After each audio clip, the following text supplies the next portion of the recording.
penyelam terdiri dari Lanang Long Semawi yang dipimpin oleh Letdamar Agung Koptu Rofi, Nanda Rizky Musliadi dari Kodim 0103 Aceh Utara, Peltu Sabta Sertu Hendri Nasution dari Polres Aceh Utara.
Berkibarlah bendera negeriku, berkibarlah engkau di dadaku, tunjukkanlah kepada dunia semangatmu yang panas membara.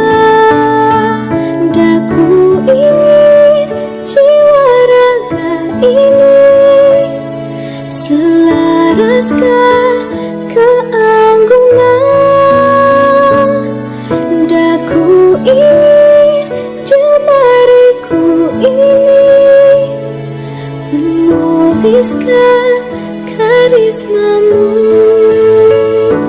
Berkibarlah bendera negeriku, berkibar di luas nuansamu, tunjukkanlah kepada dunia ramah tamah budi bahasamu.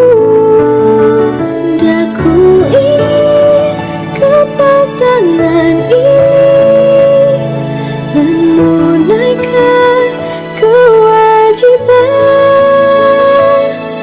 putra bangsa yang mengemban cita hidup dalam kesatuan.